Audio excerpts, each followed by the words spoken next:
here from Sydney English Teacher and from the Successful English Learner by Sydney English Teacher, and I'd like to say a big welcome to episode 32 of Nicole's Weekly Words. I really appreciate that you're here with me today and you've chosen a great episode to join me for, because we today are looking at words with the letter X. Now, I'm sure you'll agree with me that it's really difficult to find words that begin with the letter X, because normally we look at words that start with a particular letter of the alphabet. When it comes to X, it's really challenging, you know. There are a handful of words. However, I felt that most of those words were really not useful words for you, and I didn't think that you would have the opportunity to use most of them. So for that reason, just for this week, I've changed things around a little bit, and instead of using words that begin with the letter X, we're going to have a look at some words that end in the letter X. How does that sound? If you can think of any words that start with the letter X, feel free to share them down here, not a problem. However, we're going to focus on words that end in the letter X instead.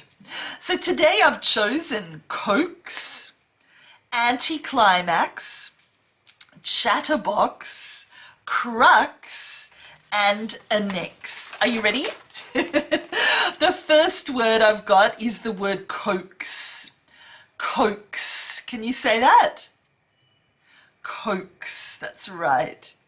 And look, this is when you gently and I suppose persistently persuade someone to do something.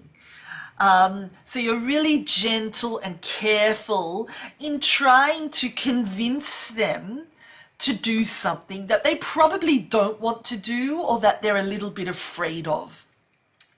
You can even use this word for an animal, you know, if you very carefully and gently persuade this animal to do something or to go somewhere or to eat something, you can use the word coax.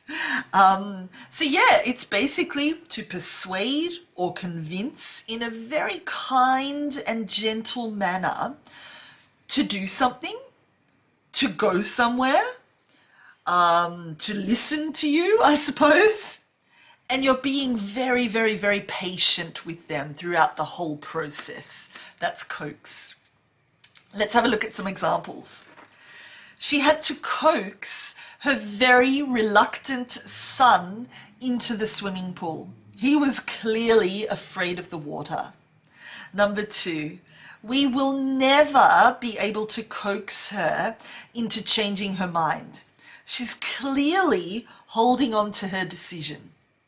Number 3, they successfully coaxed the baby kitten out of the hole in the wall and were able to feed it some milk. And number 4, excuse me, perhaps you should try to coax your father into driving you to school today instead of having to walk in the rain. Number 2, the next word is anticlimax. Anticlimax. Can you say that? Great. So an anticlimax is really a disappointing end to an exciting, impressive, interesting series of events. You know, something builds up and gets better and better and better and better. It reaches the top and then, it goes down again. The point where it goes down again, you're quite disappointed because you keep thinking it will continue going up. We've already reached the top and now, it goes down again. So it's not as exciting and interesting as it was previously. So it's an event or an experience that really causes great disappointment, I suppose, because it's less exciting than expected. You know, you expect it to get better and better and better and better, and then, it gets worse. So you can't really compare it to the fun and the excitement that happened before it. So obviously, it automatically becomes less interesting, less exciting, less fun, and very disappointing. That's anticlimax. Number one, coming home after such a fun, exciting holiday is such an anticlimax. It will be so hard to get back into the regular routine. Oh yeah. Number two, the ending to this book was such an anticlimax. After reading the previous action-packed chapters, I was really disappointed. Number three, after all the hype and excitement, meeting a celebrity in person is often an anticlimax. And number four, today's unexpected announcement was a bit of an anticlimax in the scheme of things. There you go.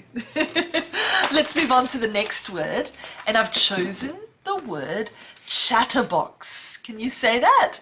Chatterbox. Chatterbox. That's it. And look, a person who is a chatterbox likes to chatter. They like to talk. A chatterbox never stops talking. You know, it describes any person who talks a lot. We use chatterbox to describe a child a lot of the time who just won't stop talking or asking questions. Even when they're told to be quiet, they just keep talking and talking and talking and talking. They're a chatterbox. They like talking. So a chatterbox is a person who talks continuously. They don't see it as a problem. Other people might. So talk, non-stop. Let me give you some examples. Our 3-year-old is a real chatterbox. She is so cute. I love listening to her. Or, unfortunately, the person sitting next to me on the flight was a real chatterbox. He did not stop talking for the entire trip. Oh. Or, there's nothing wrong with being a chatterbox. I have a lot to say. Or, she's such a chatterbox at home, but at school, she's completely silent. Number 4, are you ready? We've got the word crux. Crux. Can you say that? Crux, that's right. And look, the crux is the most important point of a particular issue. It's really the heart of the matter, I suppose. It's the essence, the decisive point, I suppose you could say. So it's the most serious, let me say that again, the most important or the most serious part of a matter or part of a problem or an issue or maybe even an argument. So it's the most important part or the most serious part. We could also look at the crux as being an essential point, which really needs an outcome. You know, it requires a decision to be made. If a decision is not made, we have a problem. So that's the crux. It's like the focal point, the most important point. Something needs to be done. Something needs to change. So this particular point, I suppose we could say, affects everybody, affects everyone else, and that's why it's so important and it needs to change. Does that make sense? I think it will make more sense in a sentence. Let's go. The crux of the matter is that if we don't make a decision soon, we will continue to lose thousands and thousands of dollars. Or the crux of the problem is that our team's current budget won't allow us to properly complete even half of the project. Or the crux of their argument is essentially a difference in opinion regarding family matters. Or the crux of the investigation was that there was no actual evidence placing him at the scene of the crime. There you go, that's the word crux. And now the final word for this week, with an X, is the word ANNEX. ANNEX. Can you say that? Perfect. Okay, there's two parts to ANNEX. The first part is when there is, I suppose, a building that is joined to or associated with a main building, and it's really, this ANNEX is really providing an additional space. So think of it as an extension, as a new part of a building, but it's separate. It's not part of the same building, it's been joined or connected to that building in some way. So often an ANNEX is used in education or accommodation or even in healthcare. When something needs to grow in size, then we just add this extra part to the building as a separate building, but it's connected. So it's physically attached or close to that main building, I suppose. If you're thinking about a hospital, often they use the word wing, a wing of a hospital. So it's like an added wing to the main part, which is the body. Does that make sense? Excellent. So number one meaning is a building, connected to a main building. Number two meaning for ANNEX is an addition to a document or to a report. So when you add something to a document, a report, a formal piece of writing, and you usually add it to the end afterwards, or you update some information, I suppose, we call that an ANNEX. Have you heard that? Yeah, it's like an addition, I suppose. Just like the building, it's an addition. Let's look at some examples. The new reading room ANNEX is a welcome addition to the local library. Or the company rules and regulations have been updated and can be found in the ANNEX at the end of the official document.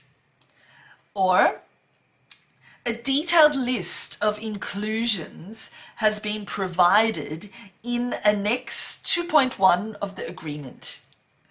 Or we are excited to officially open our school's art room ANNEX. How cool is that? So there you go.